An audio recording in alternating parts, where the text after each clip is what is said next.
Hello friends, high সবাইকে জানাই শুভ দুপুর। তো দেখো, আজকে আমরা চলে এসেছিলাম দীঘার ওশিয়ানা পার্কে। তো এই পার্কটি আমার খুব ভালো লেগেছে। আর এই পার্কের বিশেষত্ব হচ্ছে যে পার্কটি প্রচণ্ড খোলামেলা। ফ্যামিলি নিয়ে আসুন, বাচ্চা নিয়ে আসুন, প্রচণ্ড ভালো লাগবে আপনাদের। এমনকি এখানে টয়লেটও সব কিছু ব্যবস্থা রয়েছে। আর পার্কটা ভীষণ পরিষ্কার পরিচ্ছন্ন, এবং সি বিচটা তো আছেই, আর তার সাথে আছে ঘন ঝাউবন। আর এই আরেকটা যে জিনিসটা দেখলাম, পরপর পরপর সব সি বিচগুলো এখান থেকে দেখা যাচ্ছে। আপনারা চাইলে অটোও করতে পারেন, কিংবা পায়ে হেঁটেও যেতে পারেন।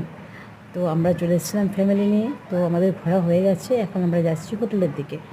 কি প্রচণ্ড গরম ও এরকম রোদ্দুর। তো যাই হোক, হাঁটতে একটু অসুবিধাই হচ্ছিল, বাট হেঁটে নিচ্ছিলাম। আর আমার মেয়ে ভিডিও করে দিচ্ছে আমায়। আমি ভয়েস ওভারটা পরে দিয়েছি, আপনারা অবশ্যই বুঝতেই পারবেন।